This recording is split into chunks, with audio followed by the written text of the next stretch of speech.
Good evening. Welcome to After Hours. I'm your host, Alex Salvi. Has Joe Biden picked his VP yet? I haven't heard about it anywhere. Tonight, the polarized lines of the media are even more evident. Out of respect for somebody who's going to be on the national ticket, pronouncing her name right is actually not, it's kind of a So I'm disrespectful. That's what I asked Kamala. There you have it. With less than 3 months until the election, these petty arguments might not sway many voters at all. But for most Americans, this election comes down to so-called kitchen table issues, with the coronavirus pandemic playing a key role in their calculation. That's an angle the Biden campaign has been pushing for many months now, with Senator Harris recently joining him in that effort. It didn't have to be this way. 6 years ago, in fact, we had a different health crisis. It was called Ebola. And we all remember that pandemic. But you know what happened then? Barack Obama and Joe Biden did their job. Only 2 people in the United States died. 2. That is what's called leadership.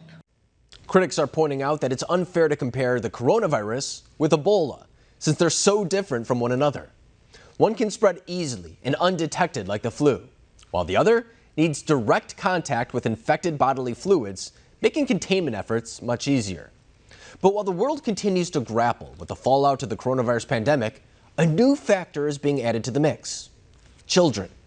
Joining me now to discuss students returning to school is Dr. Carole Lieberman, a psychiatrist and a parenting expert. So, doctor, when we look at this latest debate regarding kids going back to school, I mean, a lot of them are already going back. Some of them are expected to go back this fall, but there is some pushback on that front. Do you think that it is plausible for some regions, I know it's not a one-size-fits-all thing, to go back to school?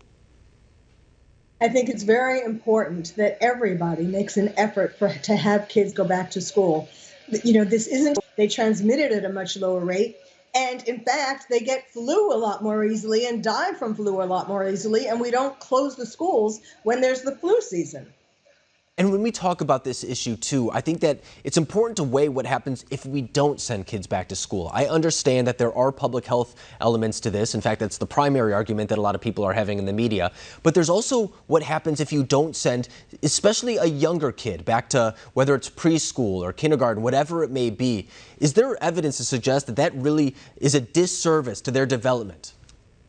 Yes, it is. I mean, you know, people don't think about that. They think, oh, I have to protect my kids. Really, it's a lot of the teachers who are trying to put the kibosh on going back to school. But what has been happening to kids during all these months that they've been in lockdown and not going to school has been incredibly disastrous for them, not only on an educational level, but on a psychological level and social level.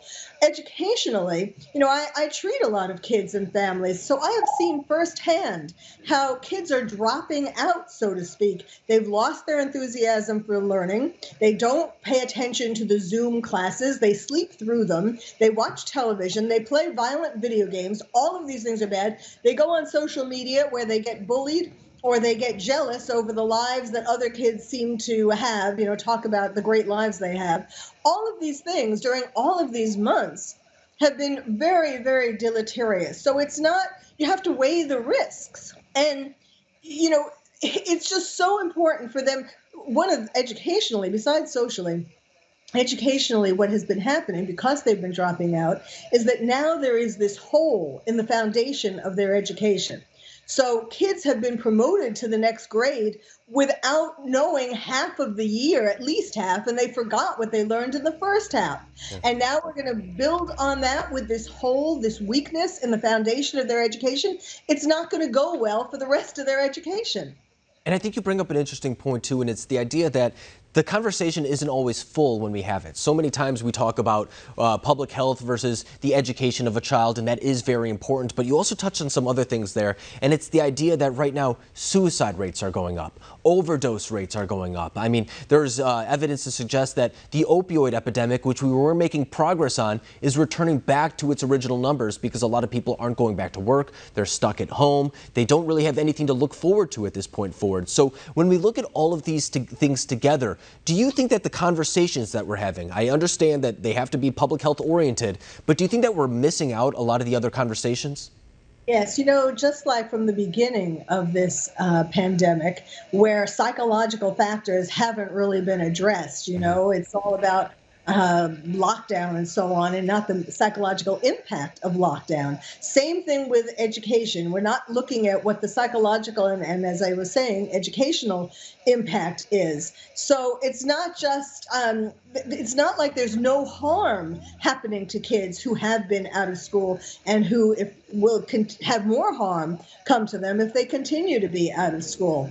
There are many things that they can do in school, There are schools where they can do some classes, depending upon the weather, they can do some classes outside. They can do things where they make masks into fun projects. Obviously there have to be safety protocols in place, not just, but kids, just when kids see each other, that itself would be such, will change their whole attitude, will make them, lighten them up, will give them much more enthusiasm. And of course, it's so different when a teacher is standing in front of you than when you're supposed to be tuning into a Zoom session. There's just no question about that. So I think we have to try it. Of course, there are lots of things to do, to make it safer, and we do need to do those things. But we have to remember also child abuse. Another big statistic is it's teachers and school psychologists and school counselors who pick up on child abuse.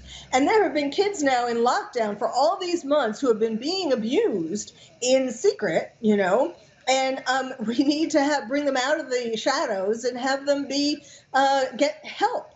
Yeah, it's a horrible reality to even think about, but it's a reality nonetheless. And I think a lot of times people like to get politics in the way of actual substantive change. I think that it's very important for people to remember, yes, sure, there may be political consequences, but at the end of the day, the children are the priority. Parents and teachers, they come next. Then we can talk about politics. But I think for the time being, results are what we should be looking for at this time. Dr. Carole Lieberman, I appreciate you coming on and breaking down this issue. Thank you.